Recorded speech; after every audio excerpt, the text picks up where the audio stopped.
Apa kabar, sedulur-sedulur sekalian yang dikasihi Gusti Yesus? Jumpa lagi dengan saya, Rudolfus Antonius, salah seorang pengikut Gusti Yesus.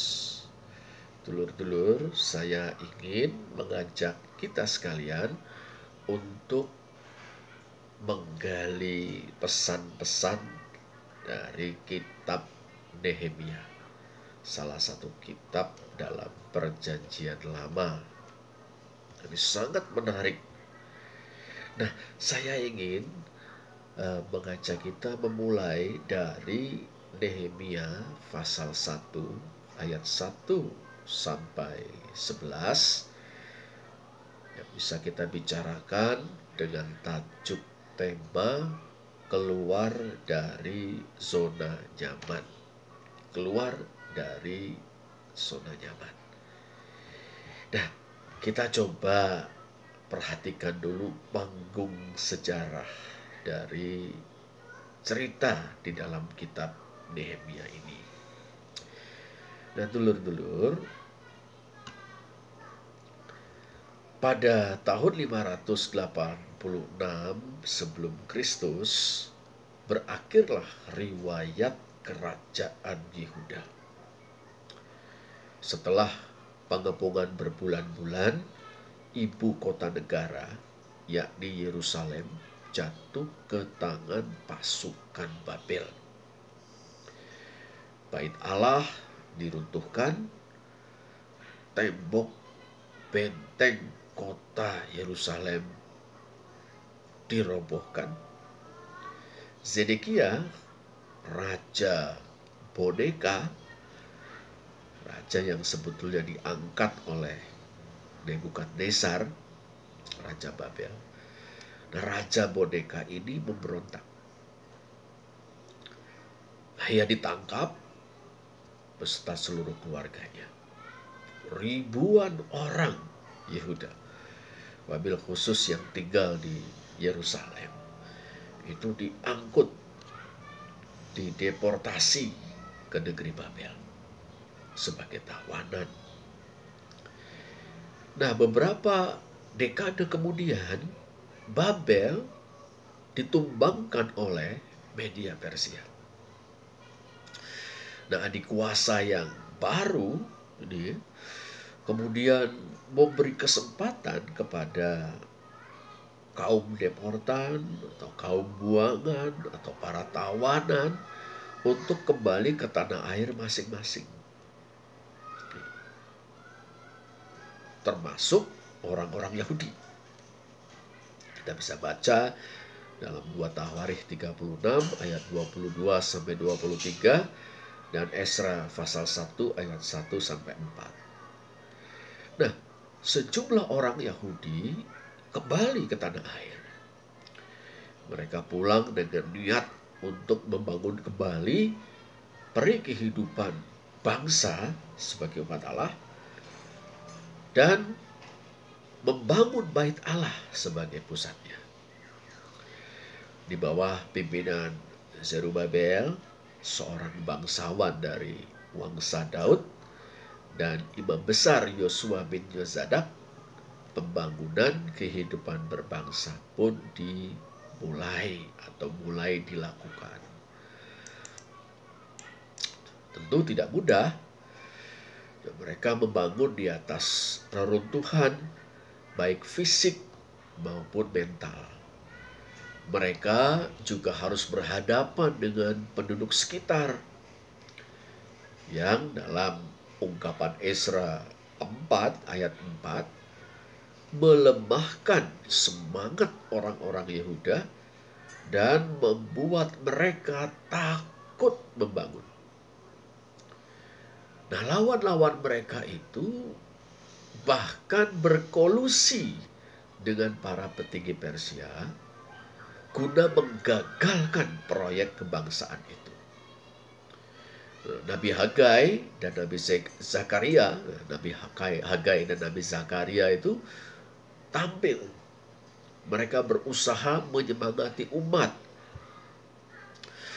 Nah, bait Allah akhirnya berdiri setelah pekerjaan pembangunan sempat terbengkalai hampir 20 tahun. Ini pulang dari Babel itu tahun 538 atau 537 sebelum Kristus.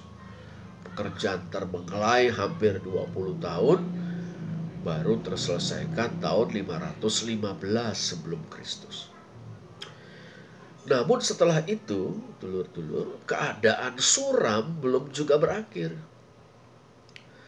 Keadaan orang-orang Yehuda atau orang-orang Yahudi itu tidak membaik. Nah, setelah dilanda bencana kelaparan, kondisi ekonomi pasca pembangunan bait suci tidak menggembirakan juga. Perselisihan terjadi di antara mereka, juga penindasan dan pemerasan. Ibadah di bait suci dilalaikan, para agamawan atau para ulama, yakni kaum imam, tidak ketinggalan dari kemerosotan moral. Di antaranya mereka terlibat dalam kawin campur dan melalaikan kewajiban agama. Nah, dalam pada itu, dulur-dulur, tidak semua orang Yahudi pulang ke tanah air. Sebagian memilih untuk tinggal di pengasingan, itu sebagai eksil begitu ya. Nah, ada seorang bernama Nehemia. Dalam bahasa Ibrani, arti nama ini menarik, penghiburan dari Yahweh, atau Yahweh telah memberikan penghiburan. Nah, Nehemia ini adalah salah seorang di antara orang-orang Yahudi yang tidak pulang ke tanah air atau tidak ikut pulang. Nah, ia bekerja di istana Maharaja Persia.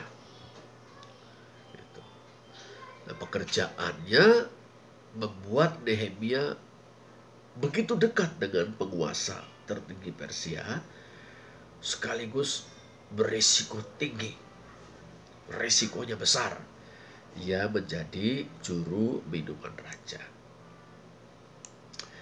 Dulur-dulur, kita tidak tahu persis berapa lama Nehemia menjalani profesinya ketika ia menerima informasi tentang keadaan tanah air dari dan saudara-saudara sebangsa yang sudah sekian lama pulang dan menetap di sana. Kala itu Nehemia berada di istana di kota Susan pada bulan ke-9, bulan Kislew, tahun ke-19 atau ke-20, jadi antara 445 atau 446 sebelum Kristus, masa pemerintahan Maharaja Artasasta. Nah, terletak di dataran subur 150 mil di sebelah utara Teluk Persia, kota Susan alias kota Susa, itu sama, adalah ibu kota kemaharajaan Persia. Maharaja-maharaja Persia biasa melewatkan musim dingin di sana. Nah, Hanani, salah seorang saudara Nehemia, ini datang bersama beberapa orang dari Yehuda. Nah, nampaknya kedatangan mereka bukan sekadar untuk temu kangen dengan Nehemia. Kenyataan bahwa Nehemia menanyai mereka tentang orang Yahudi di Yehuda, dan keadaan Yerusalem, ini mengindikasikan bahwa Nehemia menaruh perhatian sejak lama kepada bangsanya. Boleh jadi ia telah mengutus Hanani untuk menemui saudara-saudara sebangsa yang baru datang dari tanah air itu dan mempertemukan mereka dengan dirinya. Nah, berita dari Hanani dan teman-temannya sama sekali tidak menggembirakan. Jauh dari harapan bahwa bangsa itu telah pulih setelah pembangunan selama 1 abad sejak mereka kembali ke tanah air, bangsa itu malah berada dalam kondisi yang sangat memprihatinkan. Pertama, ada istilah kesukaran besar. yang mengindikasikan krisis ekonomi berkepanjangan yang ditandai dengan kemiskinan, kesenjangan sosial, penindasan si kuat terhadap si lemah, pemerasan, bahkan perbudakan. Para pemimpin termasuk para agamawan tidak dapat diteladani. Kawin campur yang dianggap membahayakan identitas umat merajalela termasuk di kalangan imam. Kedua ungkapan keadaan tercela ini menunjuk pada kenyataan bahwa kondisi mereka menjadi bahan ejekan, cemooh, penghinaan di mata bangsa-bangsa di sekitar mereka. Ketiga, ungkapan Yerusalem tinggal puing itu berarti umat tidak memiliki tempat berlindung yang memadai dari perampokan, penjarahan oleh pihak luar. Juga ambruknya martabat bangsa. Sebab bukankah Yerusalem itu merupakan kebanggaan umat? Nah, bila sejak runtuhnya kerajaan Yehuda sampai saat itu, Yerusalem tinggal sebagai tumpukan puing yang berasap, bukankah martabat bangsa sedang berada di titik nadir? Nah, berita ini mengusik Nehemia di zona nyamannya. Nehemia pun bereaksi, bukan reaksi yang serampangan, tapi reaksi yang merupakan langkah awal yang kemudian membawanya keluar dari zona nyaman untuk memasuki kancah perjuangan yang luar biasa. Bagaimana selanjutnya? Ikuti terus serial penggalian kitab Nehemia ini keluar dari zona nyaman. Gusti Yesus memberkahi.